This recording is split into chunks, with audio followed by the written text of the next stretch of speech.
One of the biggest things that's changed in terms of soybean farming over the last, say, 10 or 15 years is that just about every farmer now is using a seed treatment, and that wasn't happening years ago. Now we have a lot of really good options. We want to get into those today. Well, I disagree, Brian. Farmers are not using a seed treatment. They're using multiple seed treatments, and that's where it really gets to be tricky because for years we've used inoculants on the farm, and we had used some dry peat-based product, but once we started handling seed in bulk or bulk bags rather than in 50-pound sacks, liquid seed treatments got to be a really handy way to do things. And once you're doing a liquid seed treatment like an inoculant, it's pretty easy to mix in a fungicide or even an insecticide product if you have the right kind of treaters. Well, we're going to talk about the right kind of treaters just a little bit because there are a couple of products out there that you can't treat yourself on your farm with a simple and small treater. Those products specifically are Cruiser and Gaucho. There are a lot of seed dealers that can do this because they have the big drum treaters and they can do a better, more even job of treating. When we start talking about insecticide,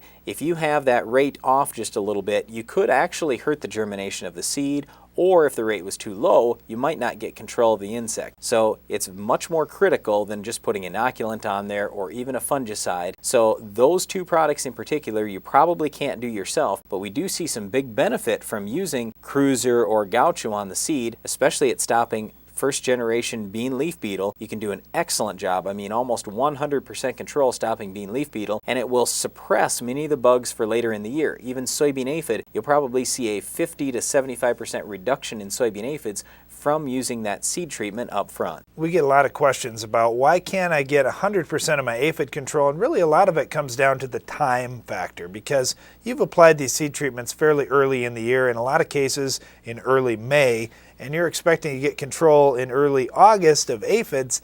That's just too long for that product to be out there and still be working. The other side of that too is when there's only a small plant and you have a chemical that's going to move through the plant and protect it, that's fine, but when that plant gets so much bigger and so much more bushy, it's tough to get a lethal dose of pesticide all the way through those leaves and out to the furthest branches. So you can't really expect to get total control, but like Brian was saying, it can still do a pretty good job. Okay, we mentioned Cruiser and Gaucho. You can rarely just get your seed treated with those products themselves. Those are just insecticides. Typically they will come pre-mixed with fungicide. So with Cruiser, you're going to get Apron Max along with it. With Gaucho, you're going to get Trilix along with it. So those products are fungicides. So let's talk about fungicides just a little bit. Now, if you want to buy fungicides yourself and just put fungicides on your own seed, you can certainly do that. Otherwise, like I say, your seed dealer can put the fungicide on, or you can put a combination of insecticide and fungicide on. We like the fungicides in a lot of cases because they're relatively inexpensive. They only add a couple dollars an acre or a couple dollars a unit to the treatment, and they're going to help prevent some of those early diseases that really rob your yield. Things like Pythium, Phytophthora,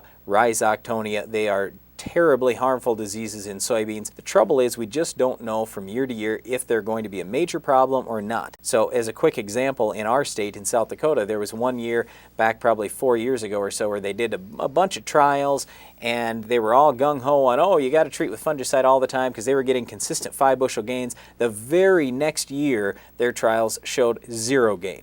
So what I'm saying is, from year to year, we don't know what's going to happen. On average, though, we know we're going to have enough disease that you can usually justify treating your seed with fungicide every year. Perhaps the biggest drawback to using a fungicide is many farmers are applying bacteria to their seed. When we're talking about bacteria, we're talking about rhizobia bacteria and inoculants. And inoculants are really cheap. It takes maybe 1/4 of a bushel to give you a good return on investment applying them. So for most farmers, it's a no-brainer. You're going to do it every year on every acre of beans. The question becomes, can I put inoculant on and put the fungicides on as well? And this is something where you have to check with the manufacturers of the inoculant to see if they're safe with certain fungicides. Now, there's only so much time that inoculant can be on seed before that live bacteria starts to die, regardless of whether you have a fungicide or not on the seed. But if you are going to mix inoculant and fungicide on that seed, you've got to get that in the ground within just a few hours. Otherwise, you're going to start losing a lot of your live bacteria. Well, we'll talk more about seed treatments when we get a little closer to soybean planting. It's the middle of the winter right now. We just wanted to make sure you were at least aware of all these different things you can do.